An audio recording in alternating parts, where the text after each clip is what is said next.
Hello guys, welcome back to my channel. Thank you for tuning in. If you're new here, welcome. My name is Tolulope. I film about faith, marriage and lifestyle from Lagos, Nigeria. And as you can tell by the title, I'm going to be talking about when your girl used to wear skimpy dresses. What was that? I'm going to be talking about when I used to wear short dresses.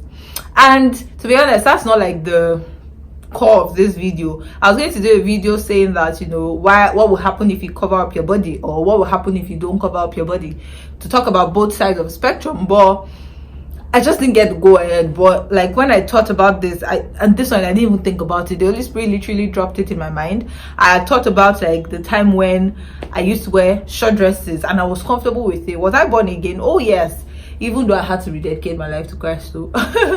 And this is somewhat of a controversial topic, so please don't come for me. Just take it, open your heart, and you know, hear me out. I'm not here to judge the people that still wear it, even if you're born again, or you know, I'm not here to judge you. I just want to share my experience, and hopefully it can bless or minister to somebody, and you will see the sense in what I want to say, I promise you. So let's jump right into it. And yes, I was arrested. I was literally arrested by the Holy Spirit.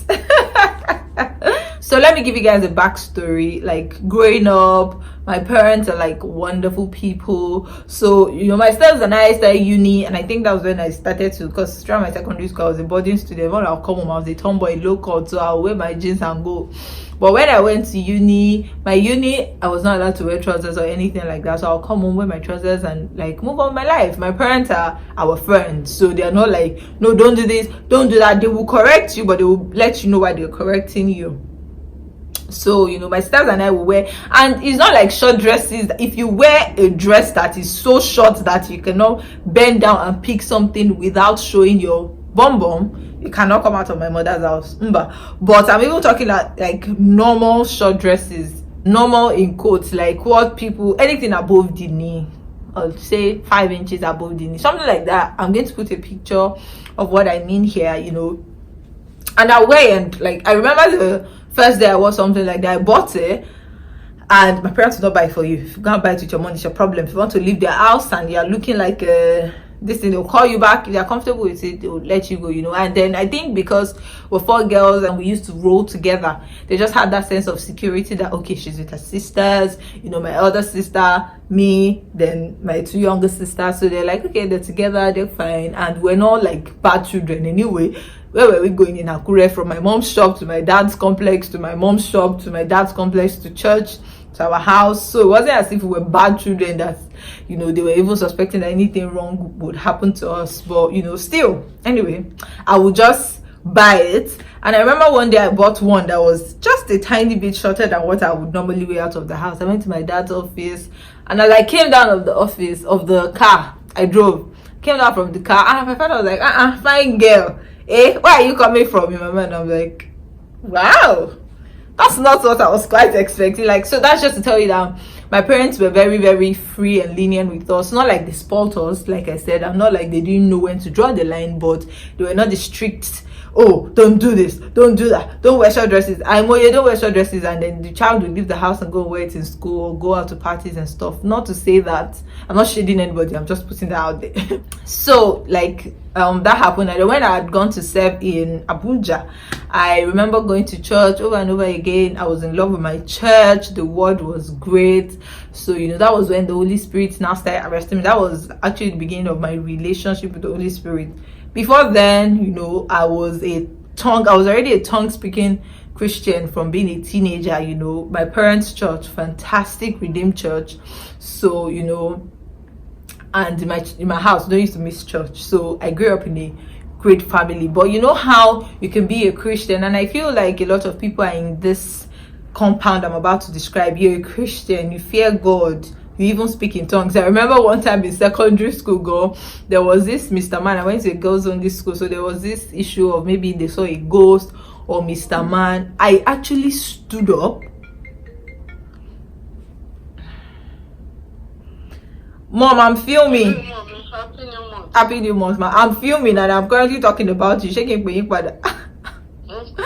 Alright, Mom. Thank you. Yes, ma'am. You know, so there was this issue of Mr. Man or a ghost or something, and I remember as everybody, you know, stood up and screamed and shouted, and they were running away. I stood and I was kabashing.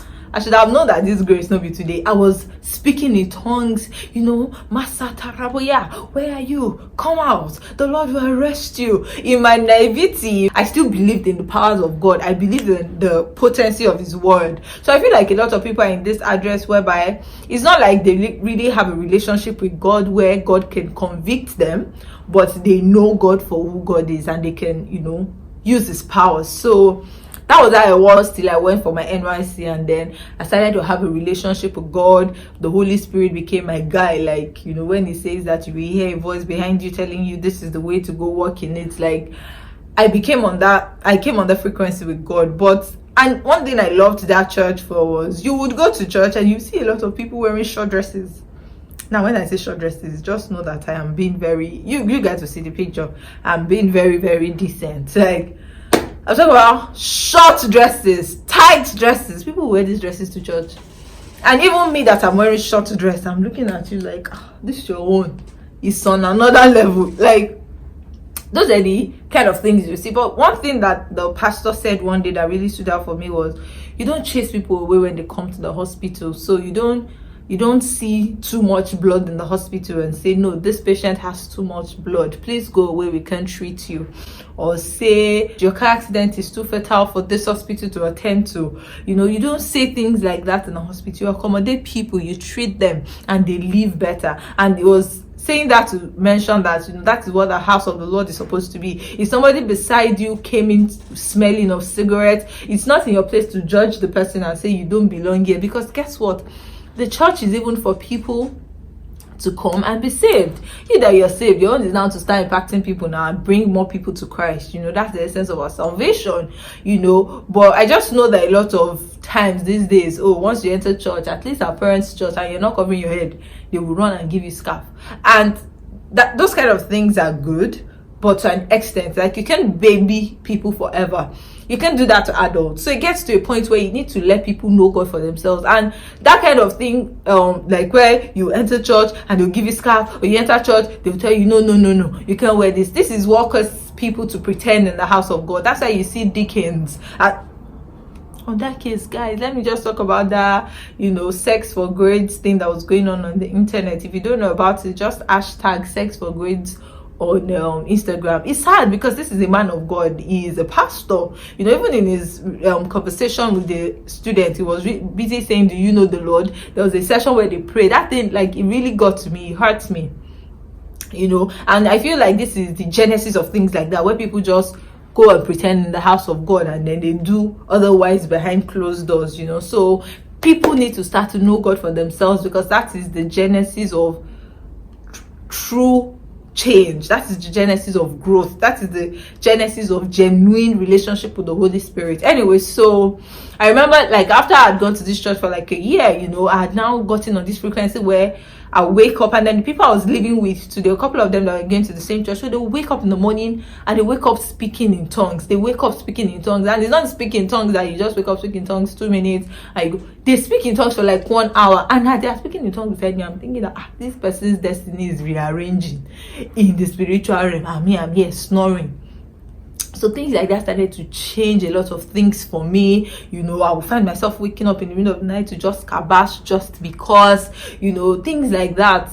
Knowing the Holy Spirit for myself. And I feel like to know the Holy Spirit, speaking in tongues is one of the languages that you need. So it starts to put you on another frequency. And I feel like that was when I now started being changed, because really this wasn't an overnight change. That's what I'm trying to say. It's not like I just got home from church one day and I'm like, today, no more short dresses.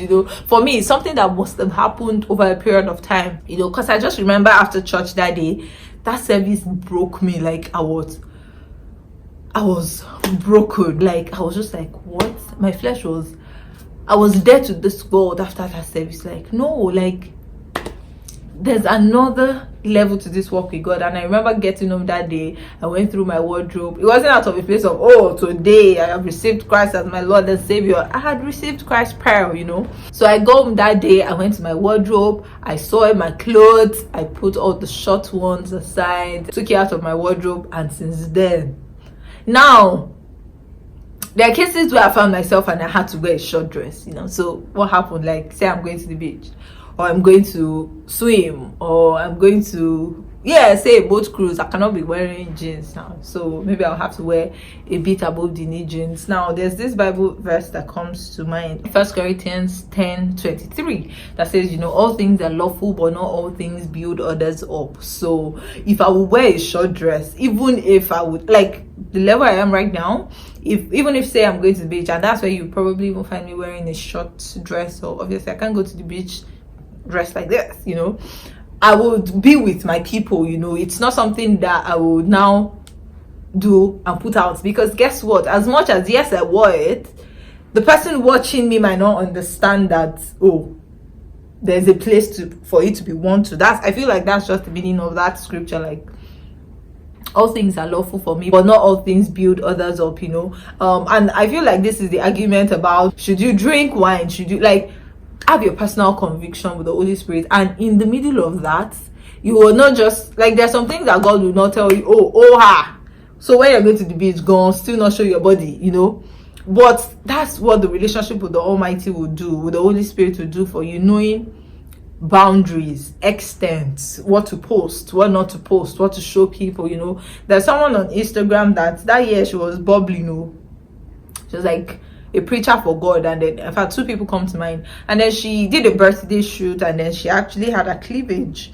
open up to like a midsection, and there were so many madam, are you not a preacher of the gospel? And she was really coming back for people, and in my mind I wasn't judging her. God sees my heart, no judgment, but I'm just like, number one, even if you wanted to have a shoot like that for yourself, you could want to have a shoot like that for yourself and put it like in your photo album. It's not everything you should now post on social media, because it is not out of a place of pretense. Let me tell you, I can say that for free. It's out of a place of and for that person, I really hope that she's on the frequency she portrays that she is, because if you're on that frequency, that's when you have the conviction not to do some things for the world to see, because you might be leading somebody wrong, you might be leading somebody astray. And like I said, it is not out of a place of pretense. It's just knowing that the understanding you have to do this at this particular time, somebody else might not have it. I might just see you doing it, take it by the letter, run with it, and go and do it in a place that is not meant to be done. That's the summary, So I just want to say this because of, as every other thing in life, as every other weakness, as every other bad habit or bad behavior, the conviction from God is what is most important. The conviction from the Holy Spirit, where you know that, okay, the Holy Spirit doesn't want me to do this. That is the genesis of true change for me. If you like, preach from Monday to Sunday. And there was something I was discussing with my husband, how, the Bible says it, that there are different kinds of soils, some they're like the gravel, the word stays on it, and those are people you see in church. They'll say, oh yes, pastor, preach, pastor, but once they leave the church, they can't even remember.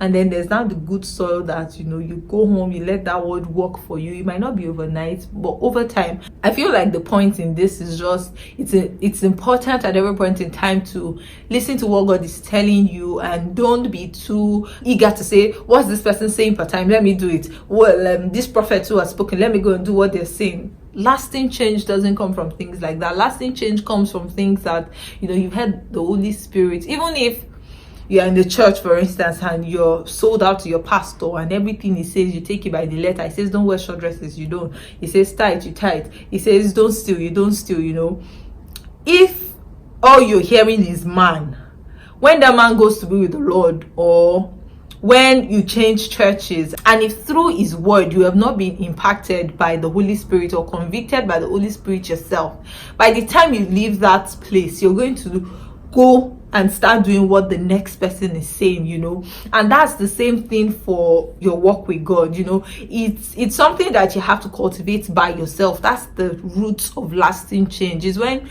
the Holy Spirit can tell you something. And for me, see, it does not now apply to just don't do this, don't do that. Even good things that you want to do, it's the Holy Spirit that will tell you it's not time for that, it's not time for this, and so it's just important that you know the place of the Holy Spirit, how important how important it is. You know, if you're struggling with speaking in tongues, please ask the Holy Spirit. Just keep asking him, because once you get a hold of speaking in tongues, trust me, another frequency in the air, you know, things will change.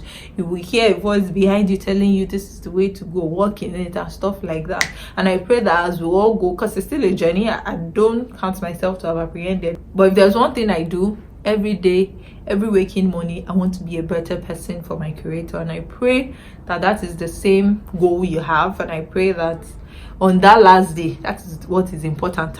We will not all miss our eternal home. Thank you for watching. Please share with your friends, and I hope that you have been blessed. Subscribe on your way out, and I'll see you in the next one. Bye bye.